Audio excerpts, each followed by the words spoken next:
نماز فجر کے بعد یہ چھوٹی سی تسبیح پڑھ لو، 1 گھنٹے بعد خود معجزہ دیکھ لینا۔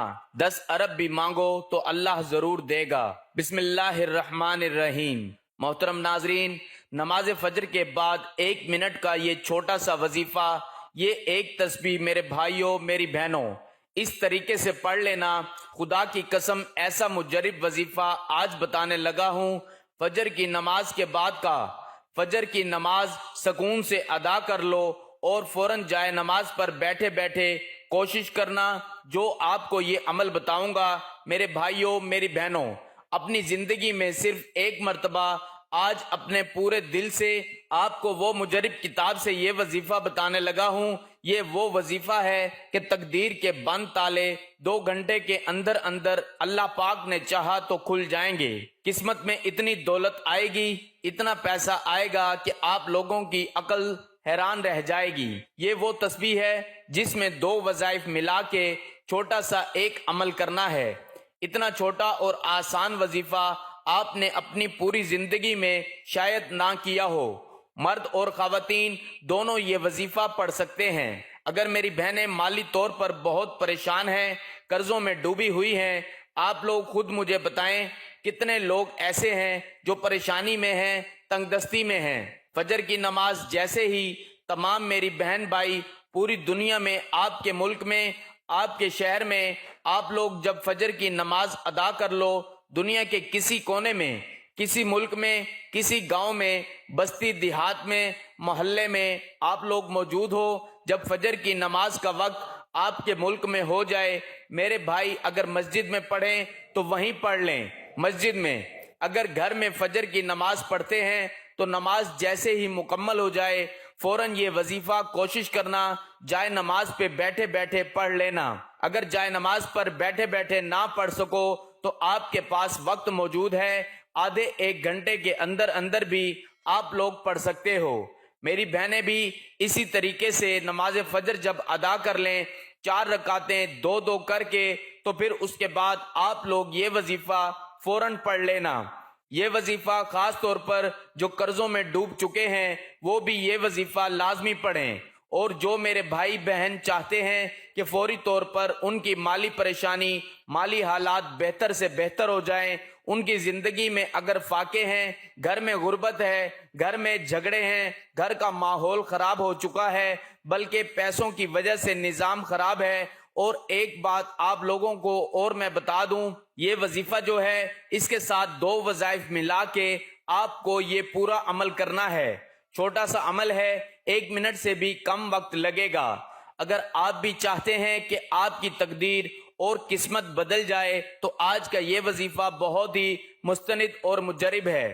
جو شخص کسی کاروباری اعتبار سے یا مال و دولت کی وجہ سے پریشان ہے، اس شخص کو چاہیے وہ یہ وظیفہ پڑھ لے۔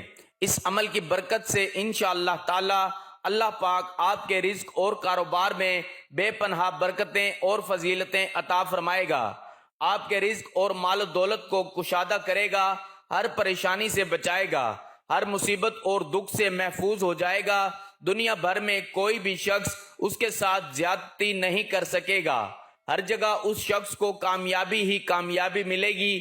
اگر وہ کوئی بھی کاروبار کرے گا یا تجارت کرے گا اس کو دگنا نفع ہوگا، یعنی اگر وہ شخص مٹی میں ہاتھ ڈالے گا تو وہ بھی سونا بن جائے گی۔ اگر آپ نے یہ وظیفہ ہمارے بتائے گئے طریقے کے مطابق مکمل کیا تو یقین مانیے کہ انشاءاللہ تعالی اللہ پاک آپ کو اتنا رزق عطا فرمائے گا کہ آپ کی جان پہچان کے لوگ آپ پہ رشک کریں گے۔ جب آپ اس عمل کو خود ہی کریں گے تو انشاءاللہ تعالی اللہ پاک کے فضل و کرم سے آپ کو بھی یقین ہو جائے گا، اور پھر آپ خود بھی یہ وظیفہ کریں گے، دوسرے لوگوں کو بھی بتائیں گے کہ مجھے اس وظیفے نے مالا مال کر دیا ہے، اور اب اللہ تعالیٰ نے مجھ پر اتنا کرم کیا ہے اور میرا رزق میرے لیے بہت کشادہ فرما دیا ہے۔ آپ نے یہ وظیفہ صرف اور صرف اللہ پاک کی ذات پر ہی کامل یقین کرتے ہوئے کرنا ہے۔ پھر جب آپ لوگ یہ وظیفہ کر لو گے تو آپ خود ہی اپنی آنکھوں سے معجزہ دیکھو گے۔ بے شک آپ کے نوکری کے مسائل، دولت یا روپے پیسوں کے مسائل ہوں، یا گھر میں رشتوں کے مسائل ہیں، اور گھر میں بیٹیاں جوان بیٹھی ہیں اور کسی جگہ ان کا رشتہ نہیں ہو رہا۔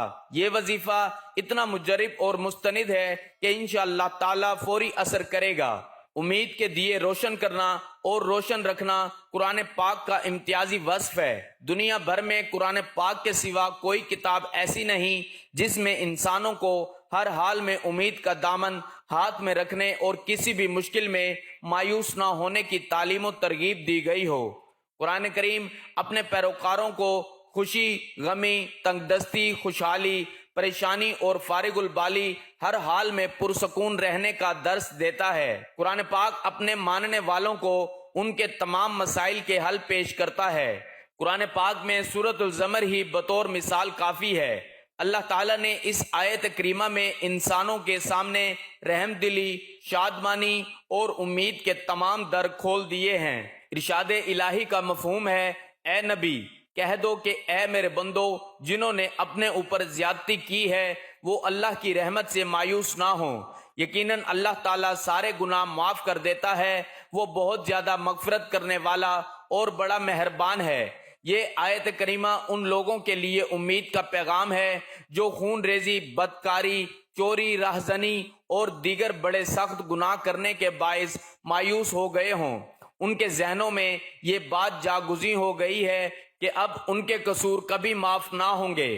اللہ تعالیٰ ان سے کہہ رہا ہے کہ تم لوگ اللہ کی رحمت سے مایوس نہ ہو۔ اگر تم یہ سب کچھ کرنے کے باوجود اپنے کیے پر نادم ہو جاؤ اور اپنے رب کے تابعدار بن جاؤ تو سارے قصور معاف ہو جائیں گے۔ اللہ تعالیٰ نے سورہ یونس میں ایسے لوگوں کے لیے جو الفاظ استعمال کیے ہیں وہ خوشی کا ایسا پیغام دیتے ہیں کہ انہیں جتنی بار بھی دہرایا جائے ان کے پڑھنے سے ایک نئی خوشی اور نئی آرزو ملتی ہے۔ اللہ تعالیٰ کے ارشاد کا مفہوم ہے کہ اے نبی کہو کہ یہ اللہ کا فضل اور اس کی مہربانی ہے کہ یہ چیز اس نے بھیجی ہے، اس پر تم لوگوں کو خوشی منانی چاہیے، یہ ان سب چیزوں سے بہتر ہے جنہیں لوگ سمیٹ رہے ہیں۔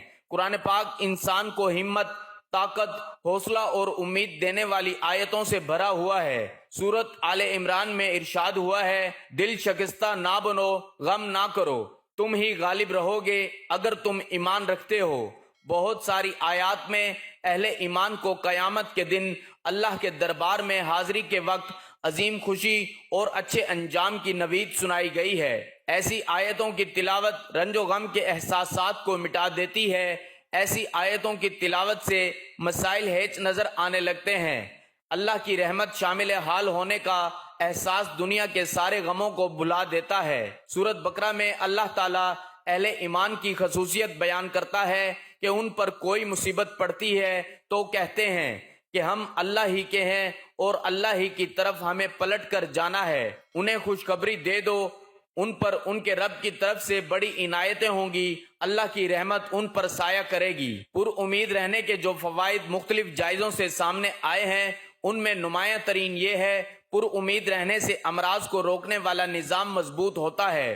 پر امید انسان مناسب فیصلے کرتا ہے اور مشکل حالات کا مقابلہ اچھی طرح سے کر لیتا ہے۔ ایسا انسان ہر دل عزیز ہوتا ہے اور امید سماجی تعلقات میں زیادہ لچکدار ہوتا ہے اور ملنے جلنے والوں کے ساتھ آسانی سے گل مل جاتا ہے اور امیدی سے خوشی ملتی ہے۔ گھر، دفتر اور سماج وغیرہ میں ہر جگہ یہ نعمت سائے کی طرح ساتھ لگتی رہتی ہے اور امیدی سے دماغ کو آرام ملتا ہے۔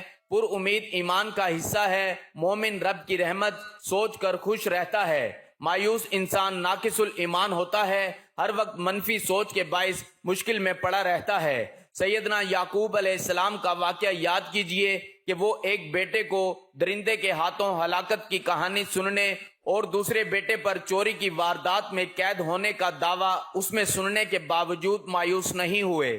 پیغمبر اسلام پر امید رہنا پسند کیا کرتے تھے۔ پیغمبر اسلام محمد مصطفیٰ ہمیشہ پر امید رہتے تھے۔